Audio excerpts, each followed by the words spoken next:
台北市的公立高中节目前一班是35个人，私立的高中节一班是48个人。也毋过，这简化严重哦，部分私立学校学生的欠缺是愈来愈多，所以教育局是规划讲113学年度开始，一班拢要减少1个人，所以台北市大约会减少700外个招生的名额。 现代人囝势少，台北市高中节的招生欠缺，当年拢搁加，尤其是私立的更加明显。教育局就各单位来讨论，考虑对113学年度开始，公私立高中节逐班拢要减少1个。可以协助学校的环境空间的友善改善，然后也可以有助于师生的互动，提升教育品质等等。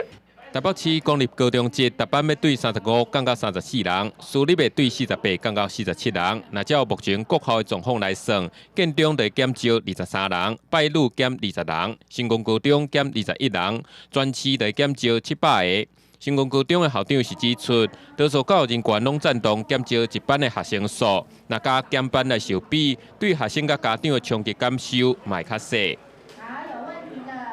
中人是一个年级10个班，对，它不过就是减10个学生，那跟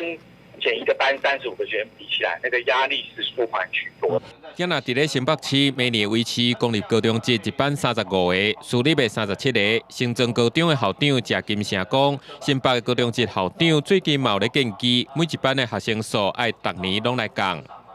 每班先少1人，然后接下来再少1人，这样调。当然也因为人如果少一点的话，老师的照顾学生还有教学的品质也可以有所提升啊。台北市高中节明年要减少，敢会去好掉新北招募满的学校。谢金城认为，若扣掉台北的前3志愿，其实名额无算多，对公立的无啥影响，应该是会好掉上北的私立学校。记者综合报道。